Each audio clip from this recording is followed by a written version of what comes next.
మంత్రి గారు కూడా 6 నెలల కింద నుంచి చెప్తున్నారు. దేనికంటే దీనివల్ల ఒక జనరేషన్ దెబ్బతింటున్నది, యూత్ దెబ్బతింటున్నది, దీనివల్ల అనూహ్యమైనటువంటి నేరాలు జరుగుతున్నాయి అనేటువంటిది గమనించి మనం ఎక్సైజ్ డిపార్ట్మెంటు మేము కలిపి చేస్తున్నాం.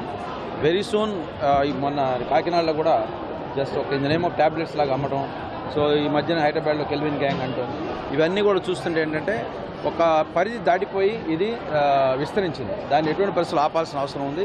కంప్లైంట్స్ అంటే మనం ఎప్పుడు పట్టుకుంటూనే ఉంటాం. కాకపోతే ఆ దురదృష్టకరమైన విషయం ఏంటంటే ఇందులో ఈ ట్రాన్స్పోర్టేషన్లో అఫీషియల్స్ కూడా ఉంటున్నారు కొంతమంది, ఇంక్లూడింగ్ పోలీస్ ఆఫీసర్స్. అందుకని మేము we're very serious about that. Irrespective of the rank we're arresting them, we're suspending them. మా వైపు కంచే చేయడం వేయకూడదు కాబట్టి చాలా జాగ్రత్తగా ఉండాలి. ఇది కొంచెం అంటే లాట్ ఆఫ్ మనీతో కూడుకున్న విషయం కాబట్టి కొంత ప్రలోభాలకు లొంగిపోతారు. కానీ otherwise our job is to see that this menace is control.